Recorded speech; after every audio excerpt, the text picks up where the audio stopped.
Commander Lee Tae-ho stood on the deck of the massive alien ship and watched Earth grow smaller through the window. The blue planet looked peaceful from this distance, but he knew that everything was about to change forever. He had been a Navy SEAL for 20 years and had seen combat in every ocean and on every continent, but nothing had prepared him for this moment. The ship belonged to the Vorthons, a race of tall, blue-skinned aliens who had made first contact with Earth 6 months ago. They claimed to represent something called the Galactic Defense Union and said they wanted to form an alliance with humanity. Their message was simple. The galaxy was a dangerous place, full of hostile species, and Earth needed protection. Tae-ho had volunteered for this mission because he believed in protecting his planet. He brought with him 2 of his best men. Lieutenant Kim Do-woo was the explosives expert who could make a bomb out of kitchen supplies. Sergeant Park Ji-sung was a sniper who had never missed a target in 15 years of service. Together they were supposed to learn about alien military tactics and share human knowledge in return. The Vorthon ship was incredible. It was 3 miles long and filled with technology that seemed like magic energy shields that could stop bullets, weapons that fired pure light, gravity generators that let them walk normally even in space. Tae-ho studied everything he saw, knowing that this knowledge might be vital for Earth defense someday. General Kexthul was their host. He was 8 feet tall, with blue skin and rows of sharp teeth like a shark. He spoke perfect English and claimed to have studied human culture for years. The general showed them around the ship with great pride, pointing out weapon systems and defensive capabilities that could destroy entire cities. For 3 days, everything went perfectly. The humans were treated like honored guests. They ate strange alien foods that tasted surprisingly good. They watched demonstrations of Vorthon military drills and combat techniques. They even got to test some of the alien weapons in controlled environments. Do-woo was fascinated by their energy weapons. He spent hours asking technical questions about power sources and targeting systems. The Vorthon engineers seemed happy to share their knowledge with him. They showed him how to charge the weapons and even let him fire a few shots at practice targets. Ji-sung was more interested in their surveillance technology. The Vorthons had devices that could see through walls and track targets from orbit. He watched their demonstrations with careful attention, memorizing every detail. He knew that snipers on Earth would need to adapt to this new technology. Tae-ho focused on strategy and command structure. He met with Vorthon officers and learned about their military hierarchy. Their chain of command was similar to human militaries, but they relied much more heavily on technology and much less on individual initiative. He began to see potential weaknesses in their system. On the 3rd night, they were given quarters in the guest section of the ship. The rooms were comfortable and filled with alien luxuries. They had soft beds that adjusted to body temperature and walls that could display any image or video. The humans felt like VIPs on the most advanced ship in the galaxy.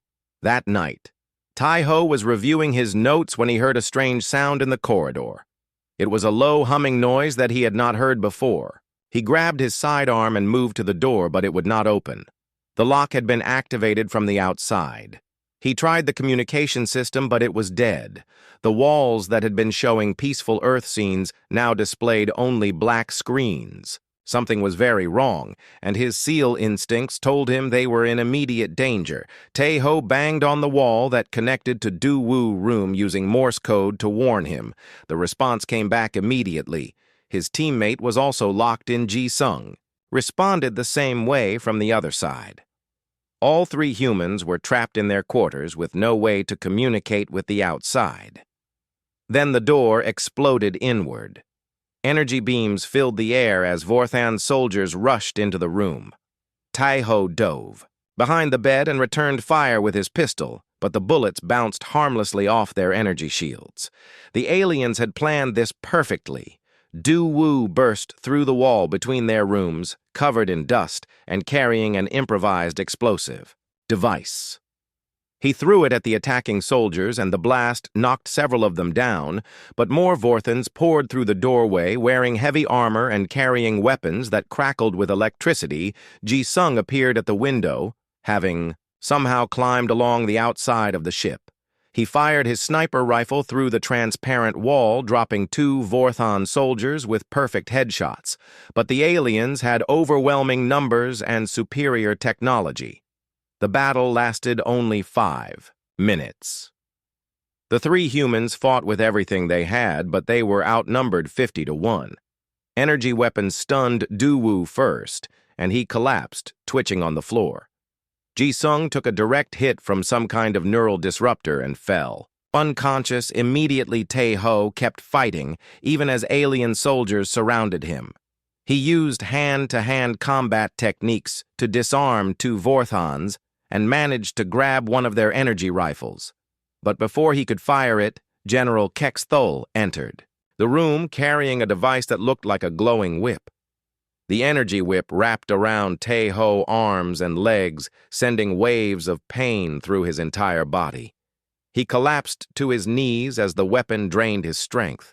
The general stood over him, with that shark-tooth smile, looking very pleased with himself. Now the truth came out. General Kexthul explained that this had always been a trap. The Galactic Defense Union did not want to ally with humanity. They wanted to study humans like laboratory animals. Then they planned to invade Earth and make humans into slaves. The Vorthons had been watching Earth for decades, waiting for the right moment to act. They had learned human languages and customs not for friendship but for conquest. They knew that humans were dangerous fighters, and they wanted to understand human tactics before beginning their invasion. "We have captured your best warriors," the general said as energy shackles locked around Tae-ho's wrists and ankles. These shackles burned his skin with constant low-level electrical current, designed to prevent escape attempts. "Your species shows promise as soldiers, but you need proper training under Vorthon command." They dragged the 3 humans through the corridors of the ship. Other aliens stopped to stare at them like exotic animals being taken to a zoo. Tae-ho realized that humans were probably the first species from Earth that most of these aliens had ever seen in person. The detention center was in the deepest part of the ship, surrounded by energy fields and guarded by automated weapons systems. The cells were made of pure energy walls that could not be touched or broken. The Vorthons threw Daewoo and Ji-sung into one cell, while Tae-ho was placed in another. General Kexthul visited him one last time before leaving for the prison ship. "Your planet will make an excellent addition to our empire," he said. "But first we need to break your spirit completely. Then you will tell us everything about human military capabilities. After that, conquering Earth will be simple." Tae-ho said nothing. He stared at the alien commander with cold eyes that promised future violence. The Vorthons thought they had won by capturing 3 humans, but they had no idea what they had actually done. They had just made the worst mistake in galactic history. As the ship changed course toward the prison facility, Tae-ho began planning his next move.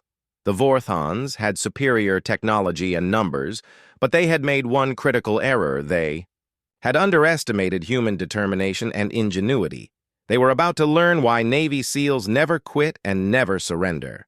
The Galactic Maximum Security Prison was a massive metal fortress floating in empty space between 2 dead stars. It was the most feared place in the galaxy, where the worst criminals and most dangerous rebels were sent to disappear forever. A prison held over 50,000 beings from hundreds of different species, all locked away from civilization. Commander Lee Tae-ho was thrown into general population on his first day. The guards wanted him to be killed by other prisoners, so they would not have to do the work themselves. They expected the human to last maybe 1 week before someone decided to collect the bounty that General Kexthul had placed on his head. But the Vorthons had made another mistake about humans. They did not understand that a Navy SEAL could adapt to any environment, no matter how hostile. Within hours of arriving, Tae-ho had already begun studying the prison layout, memorizing guard rotations, and identifying potential allies and enemies. The prison was divided into different sectors based on security levels and species compatibility. Most aliens stayed with their own kind, forming gangs based on homeworld or physical capabilities. The Vorthans encouraged this division because it prevented unified resistance against their control. Teho's first encounter was with a group of Krex warriors who thought humans looked weak and easy to kill. They were wrong.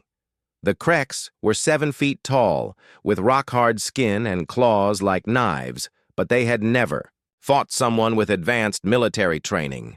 When 5 Krex surrounded him in the exercise yard, Teho used their size against them. He moved between them too fast for their clumsy attacks and struck at nerve points that dropped them one by one. Other prisoners watched in amazement as the small human defeated creatures that had been terrorizing the prison for years. Word spread quickly that the new human was not prey.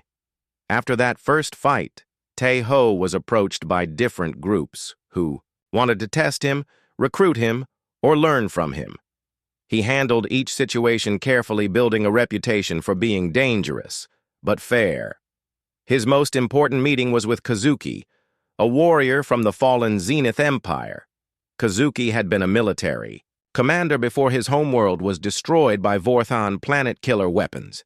He had been in the prison for 2 years, leading a small group of survivors who kept their warrior traditions alive.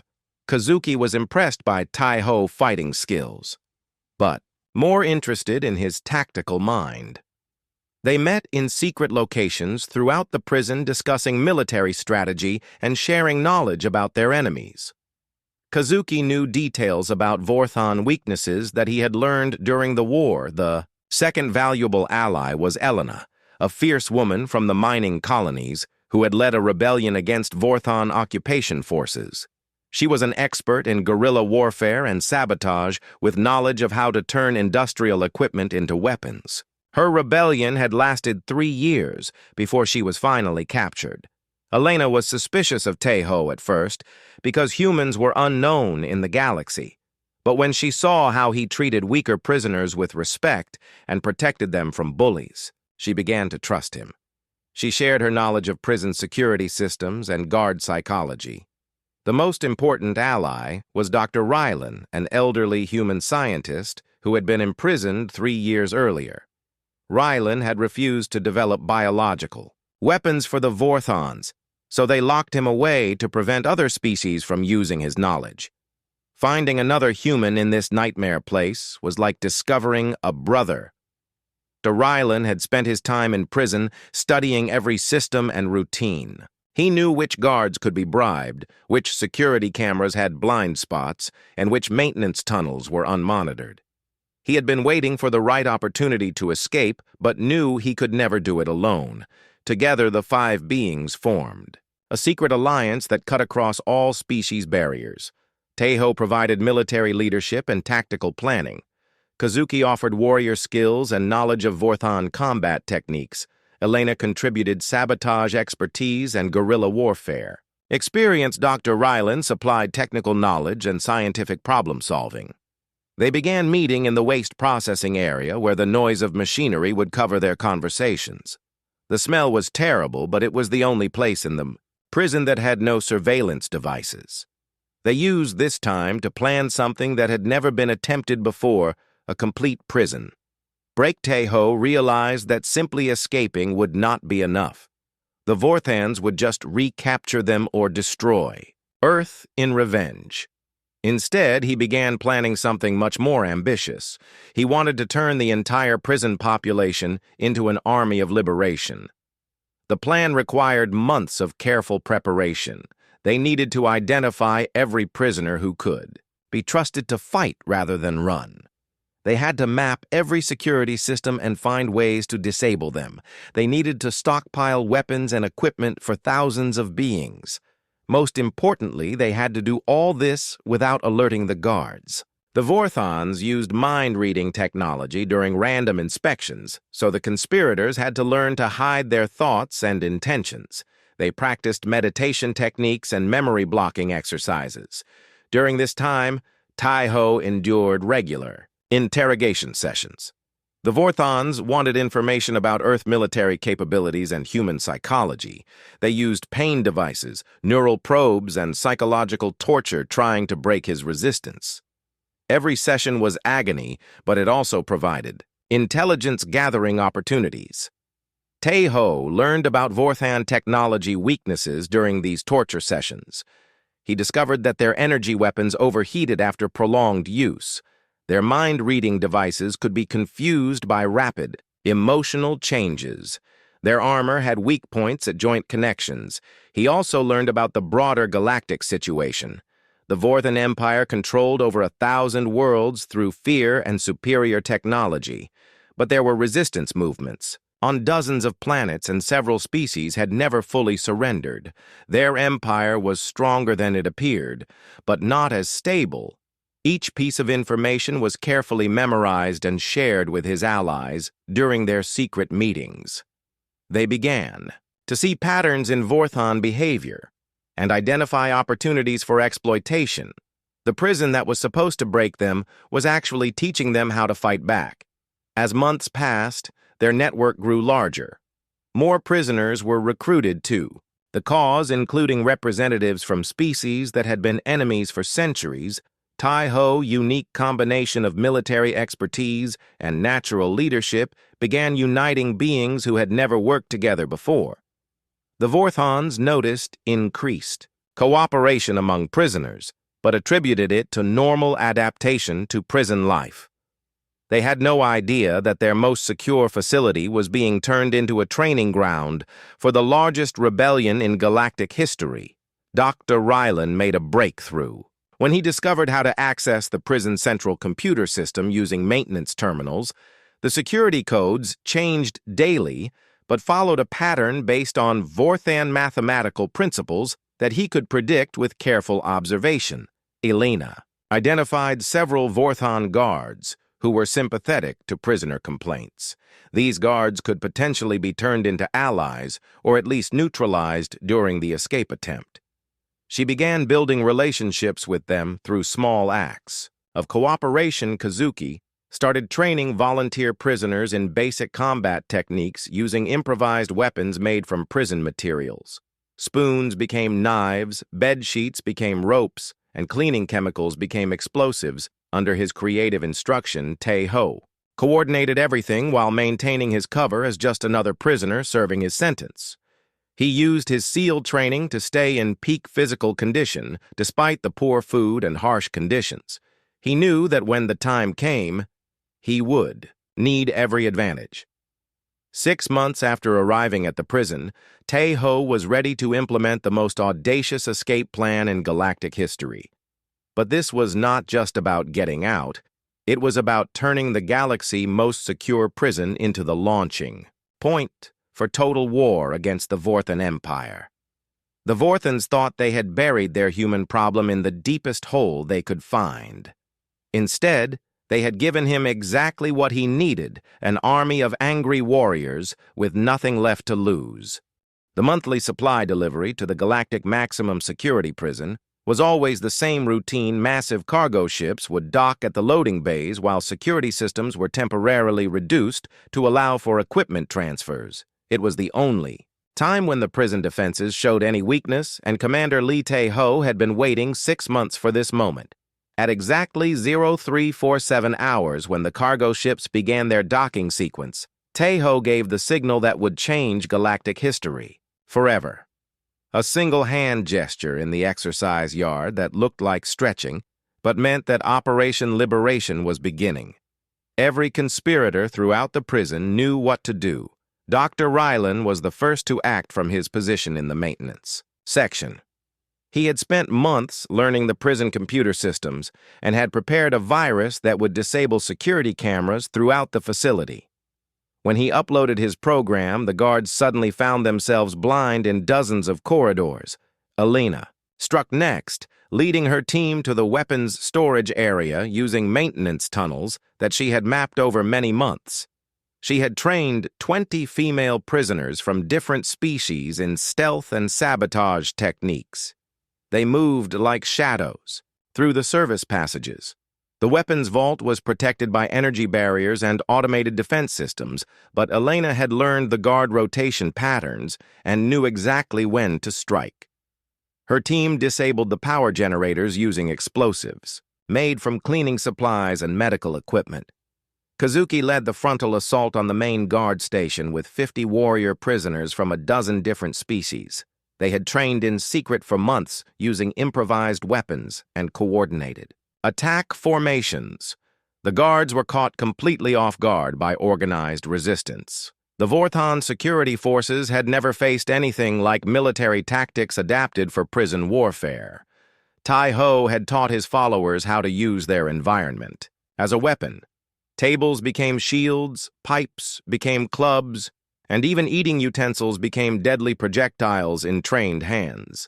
Within the first hour of the operation, over 300 guards had been overwhelmed and their weapons captured.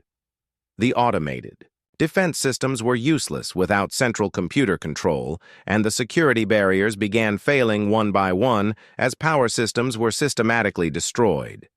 Tai-Ho moved through the prison like a force of nature, using his SEAL training to maximum effect. He had memorized every corridor and ventilation shaft during his months of imprisonment. Now that knowledge, combined with superior fighting skills, made him unstoppable. The prison warden, General Vex Cole, tried to organize a counterattack, but found his communications jammed and his troops scattered throughout the facility. The organized breakout was unlike anything in Galactic history.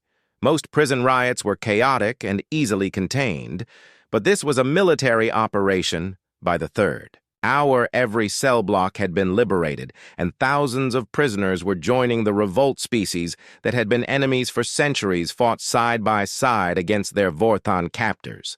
The promise of freedom and revenge united beings who shared nothing except hatred for their oppressors. The turning point came when Tai-Ho team reached the central control room. This was the brain of the entire prison, containing the master computers that controlled everything from life support to the space docks. The room was heavily defended, but not against the tactics that Tai-Ho employed.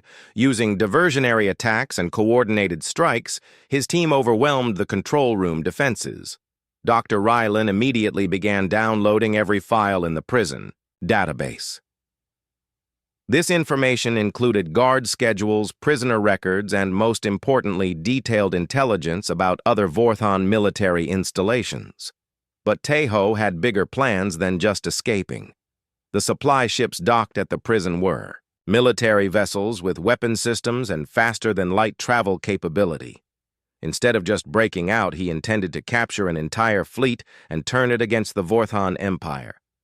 Elena forces had secured the docking bays and were holding them against counterattacks from remaining guard units. The cargo ship's crews were civilian contractors who surrendered immediately when faced with armed prisoners. They had no loyalty to the Vorthon military. Kazuki led boarding parties onto each supply ship, systematically capturing their crews and taking control of their systems. Most of the ships were automated and could be operated by small teams once the security lockouts were disabled. The prison population was over 50,000 beings, but only about half were suitable for military service. The others were criminals who had been imprisoned for good reasons. Tai-Ho made the difficult decision to leave them behind with enough supplies to maintain the prison as a hidden base 20. 5,000 former prisoners boarded the captured ships along with stolen weapons equipment and intelligence data. It was the largest prison break in Galactic history, but more importantly, it was the birth of a resistance army that would shake the foundations of the Vorthon Empire.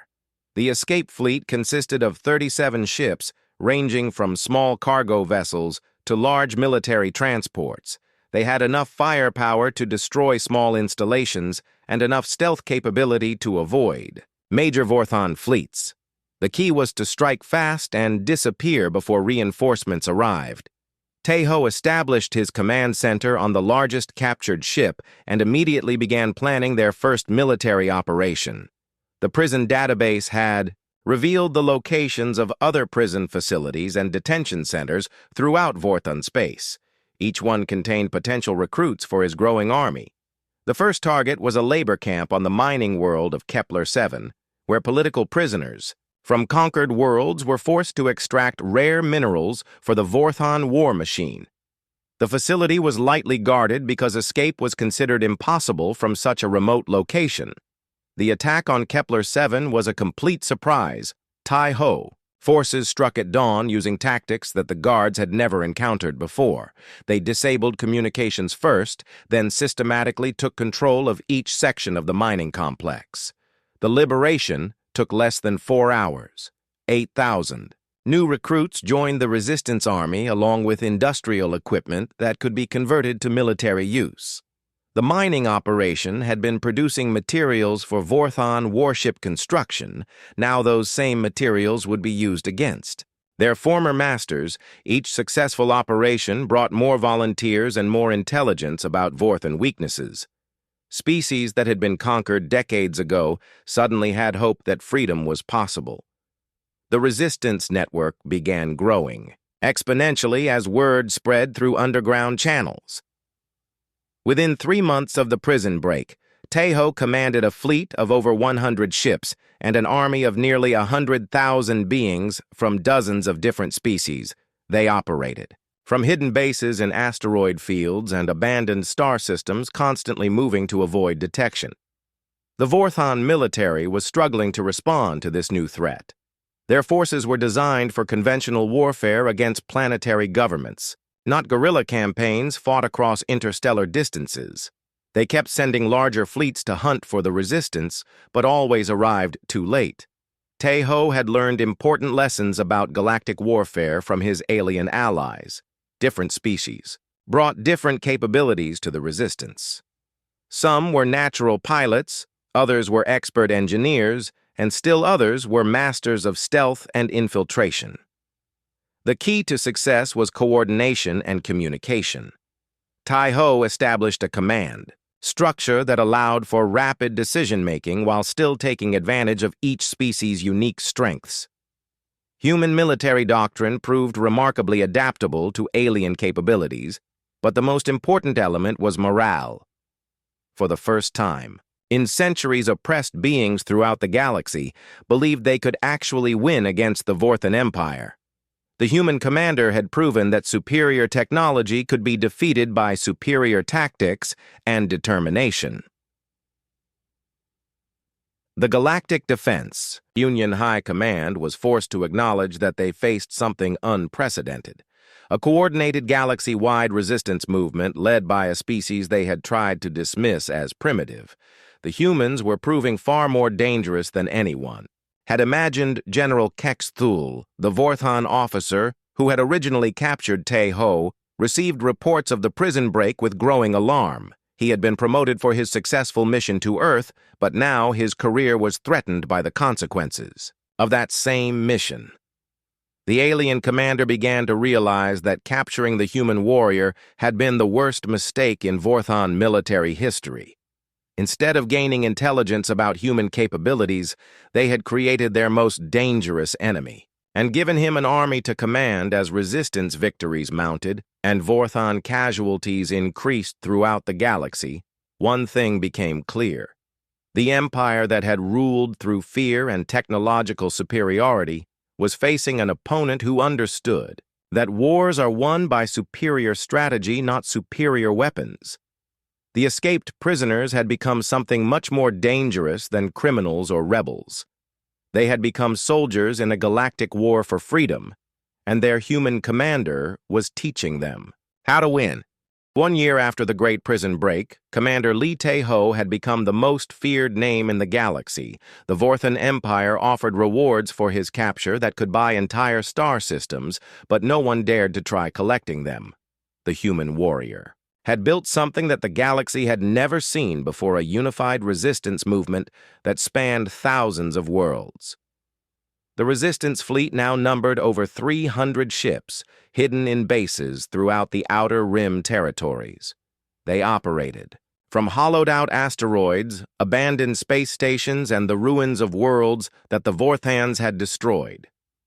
Each base was connected by a communication network that allowed for coordinated strikes across vast distances. Tai-ho had learned to combine human military doctrine with alien technology and tactics. The result was a fighting force that could outmaneuver much larger enemy fleets. His followers had mastered the art of hit-and-run warfare, striking hard at vulnerable targets, then vanishing. before reinforcements could arrive. The key to their success was intelligence gathering.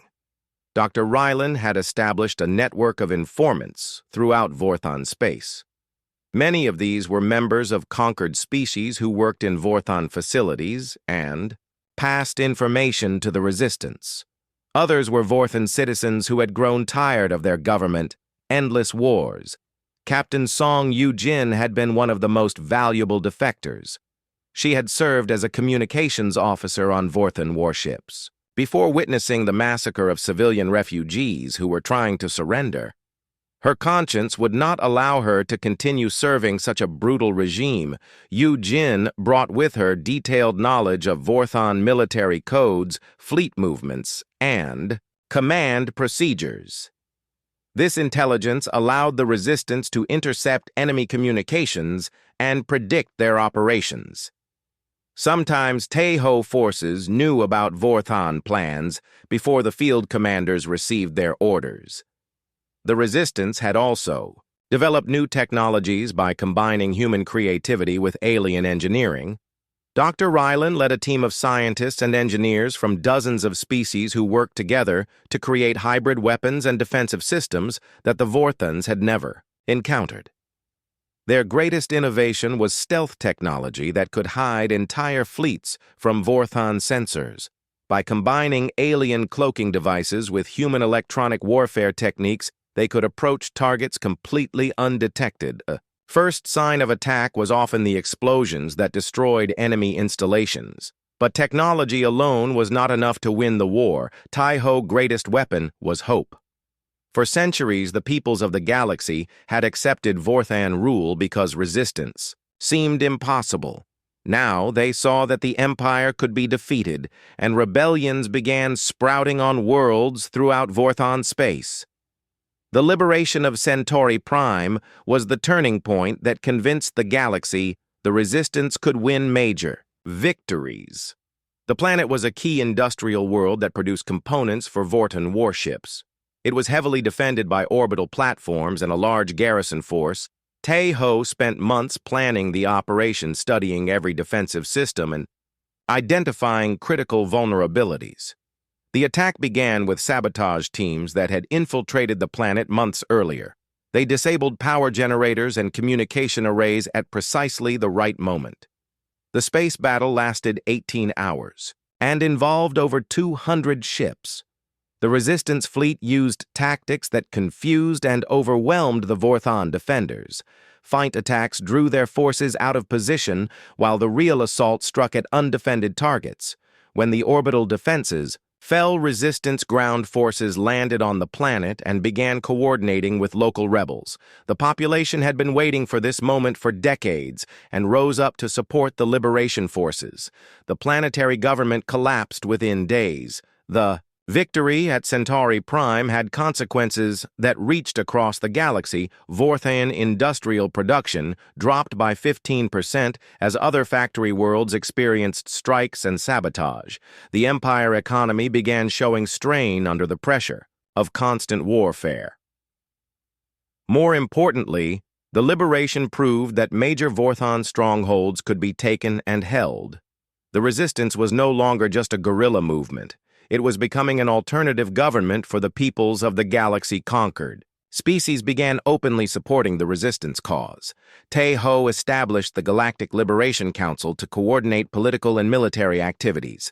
Representatives from over 50 species joined the council, creating a democratic alternative to Vorthon imperial rule. The council provided legitimacy for the Resistance movement and attracted even more support. The Council's first major declaration was the Universal Rights Charter, which guaranteed freedom and equality for all sapient species. This document became the foundation for Resistance propaganda and helped convince neutral worlds to support the liberation cause. But the Vorthons were not passive observers of their empire crumbling. They began responding with increasingly desperate measures. Civilian populations on rebel worlds faced orbital bombardment and biological weapons. Planet-killer devices were used against worlds that could not be reconquered. The Resistance faced difficult moral choices as innocent beings died in Vorthan retaliation strikes. Taeho had to balance military necessity against the protection of civilian populations. His commanders urged him to focus on military targets, but every day of delay meant more innocent deaths. The solution came from an unexpected source. Elena had been working with refugee groups to evacuate civilians from threatened worlds. Her network of transport ships could move millions of beings to safety in neutral systems. This allowed the resistance to continue military operations without abandoning innocent populations. The evacuation operations became a major resistance activity that attracted support from species who were not interested in fighting but wanted to help save lives. Medical ships, food convoys, and refugee transports operated under resistance protection, carrying out humanitarian missions. These activities had an unexpected military benefit. They created intelligence networks throughout Vorthan space as refugee groups maintained contact with families and friends on occupied worlds. This grassroots intelligence gathering provided information that formal spy networks could never obtain. Kazuki had established training centers on liberated worlds where volunteers learned military skills and resistance tactics. These schools produced a steady stream of new fighters who understood both conventional warfare and guerrilla operations. The resistance army grew larger and more skilled with each passing month. The training centers also served as cultural exchange points where different species learned to work together. Despite ancient rivalries and prejudices, the shared goal of freedom created bonds between former enemies. The resistance was becoming a truly galactic community by the end of the first year. The resistance controlled over 100 star systems and had active cells on thousands of worlds. The Vorthan Empire was losing the war of attrition as their resources were spread too thin to maintain control everywhere. Taeho realized that the time was approaching for a final decisive campaign. The resistance now had the strength to challenge Vorthan control of their core worlds, but such a campaign would require perfect coordination and enormous sacrifices from all resistance members. The human commander began planning Operation Starburst, a galaxy-wide offensive that would strike simultaneously at 50 major Vorthan installations. The goal was to cripple their military infrastructure and force a negotiated settlement that would grant independence to all conquered worlds.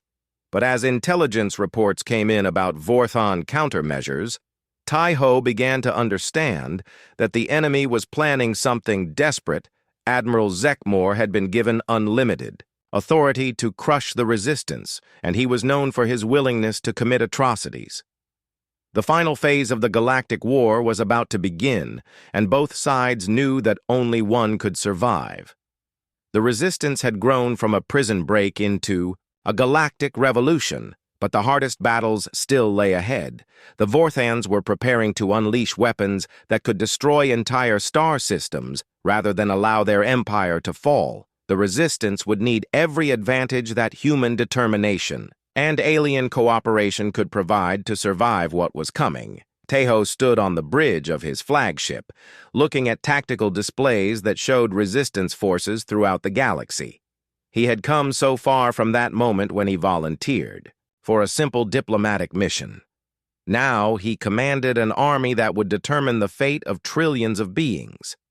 The galaxy was watching to see if a human Navy SEAL could defeat the most powerful empire in known space. The next phase of the war would provide the answer.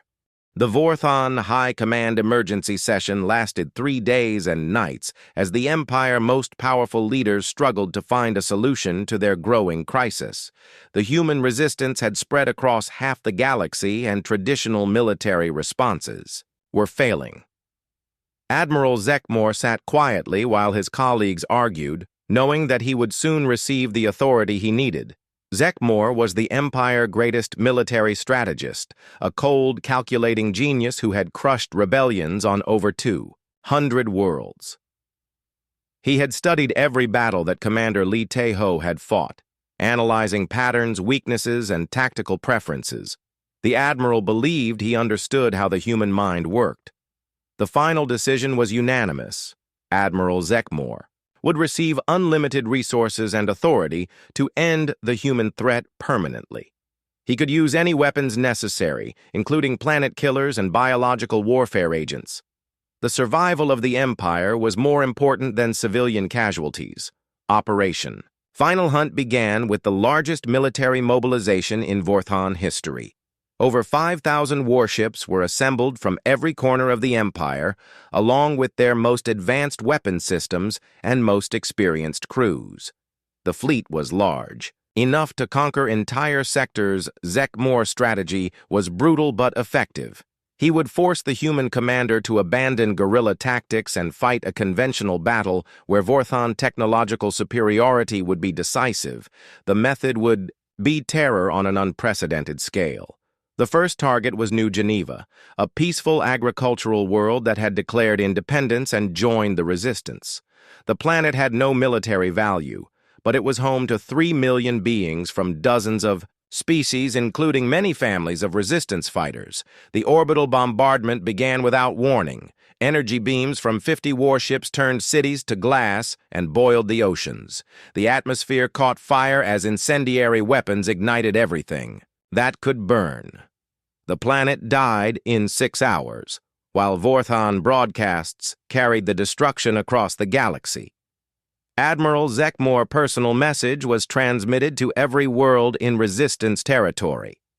This is what happens to those who support the human terrorist Li Tae-ho. Surrender now, and your deaths will be quick. Continue to resist, and your worlds will burn like New Geneva.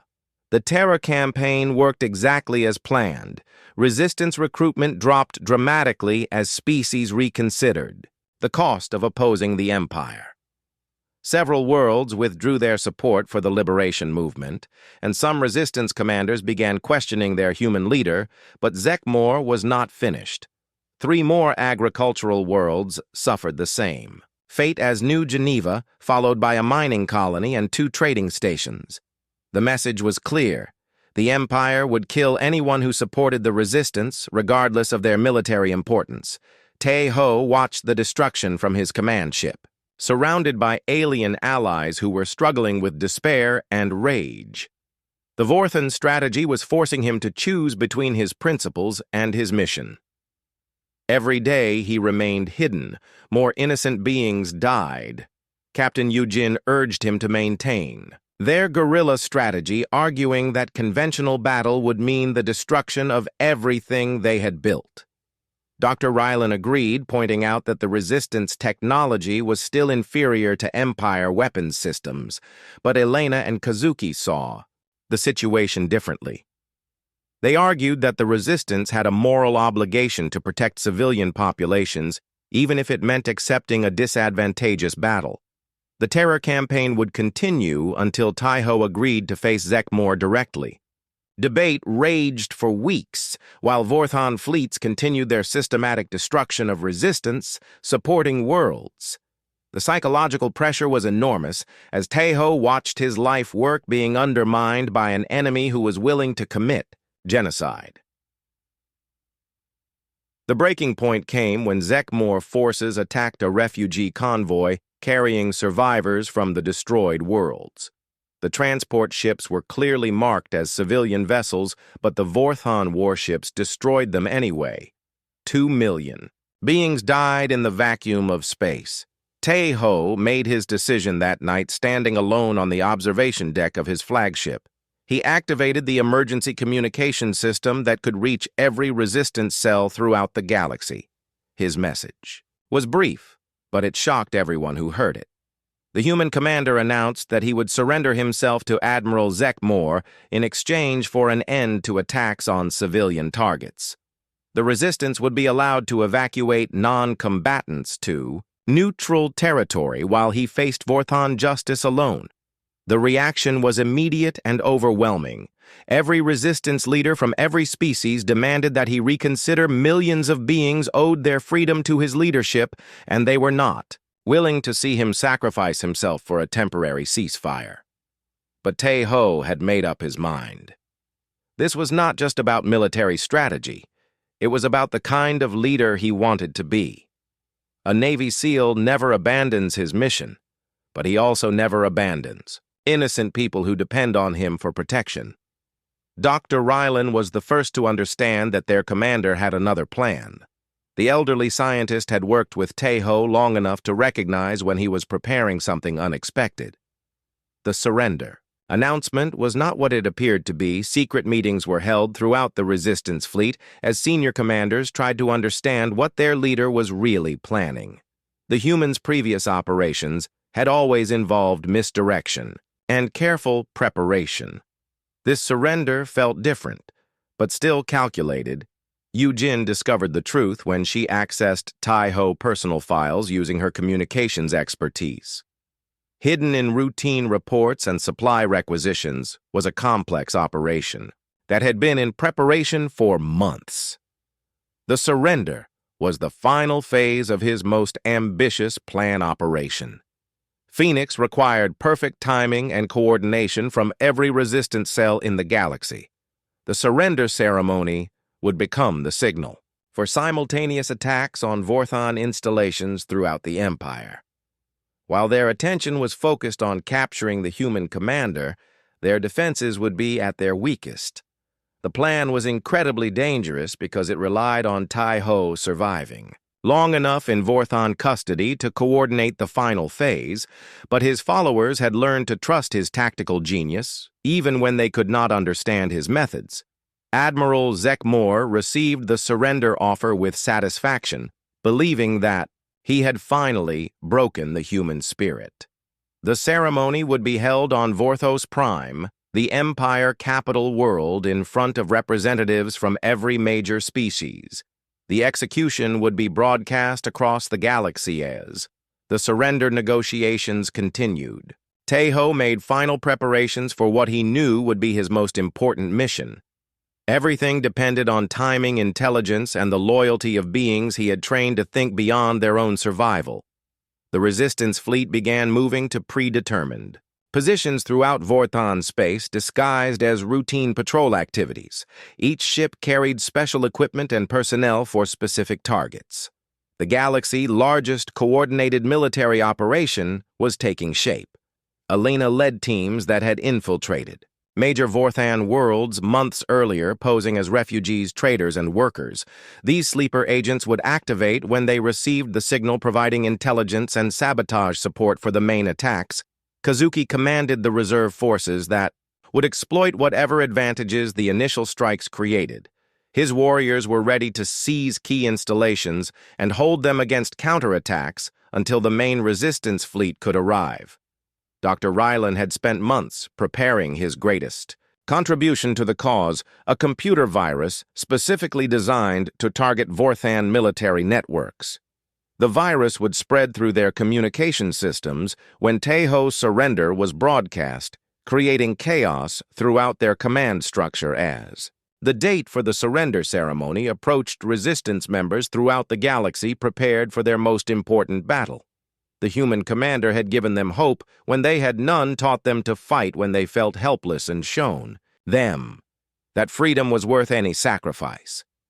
Now it was their turn to show him that his lessons had been learned.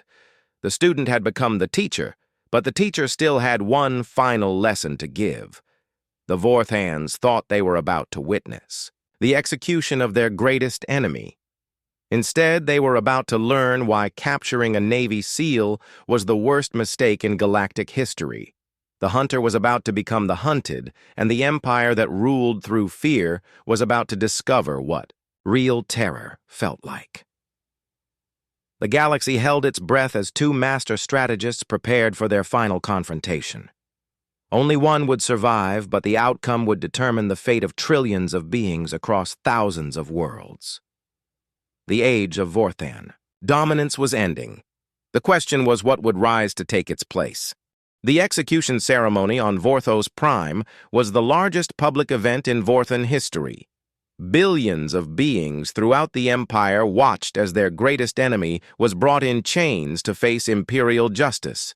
Commander Lee Tae-ho stood on the Platform in the center of the capital city, surrounded by the most powerful leaders in the galaxy, Admiral Zekmore personally oversaw every detail of the ceremony, wanting to ensure that the human defeat was complete and humiliating. The platform was equipped with devices that would broadcast Taiho final moments to every world in Vorthon space. The message would be clear: resistance was futile. The Vorthon High Command filled the viewing stands looking down at the prisoner who had caused them so much trouble. General Kex Thul was there, enjoying his moment of triumph after the human had escaped from his custody 2 years earlier. All the Empire leadership wanted to witness this victory. But something was wrong with the prisoner. Taiho showed no signs of fear or despair. Instead, he seemed to be waiting for something. His eyes constantly scanned the crowd and the surrounding buildings as if he were still gathering intelligence even at his execution at exactly noon. Vorthos Prime. Time. The ceremony began. Admiral Zekmore stepped forward to read the list of charges against the human terrorist. The crimes included treason against the Empire, destruction of military installations, and the murder of thousands of Vorthon citizens as the Admiral spoke.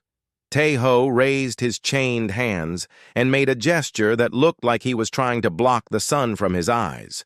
To most observers, it meant nothing, but throughout the galaxy, resistance cells recognized the signal they had been waiting for operation. Phoenix began simultaneously on over 500 worlds as sleeper agents activated and hidden strike teams emerged from concealment. The largest coordinated attack in galactic history was timed to the moment when Vorthon. Attention was focused on their capital captain. Yu Jin led the orbital assault on Vorthos Prime itself using captured Vorthon ships that had been modified with resistance technology. The attacking fleet emerged from hyperspace directly above the capital city, catching the planetary defenses completely off guard.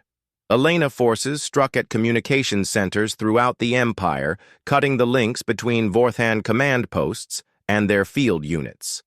Within minutes, the Empire communication network was in chaos as commanders lost contact with their forces. Kazuki led ground assaults on 12 major military installations using troops that had infiltrated the target worlds weeks earlier. The attacks were perfectly coordinated striking. At the moment when garrison forces were watching the execution ceremony, but the masterstroke was Dr. Rylan computer virus, which had been embedded in the execution broadcast signal. As billions of beings watched the ceremony, the virus spread through every connected Vorthon system simultaneously. Their entire military network became infected within hours on Vorthos Prime.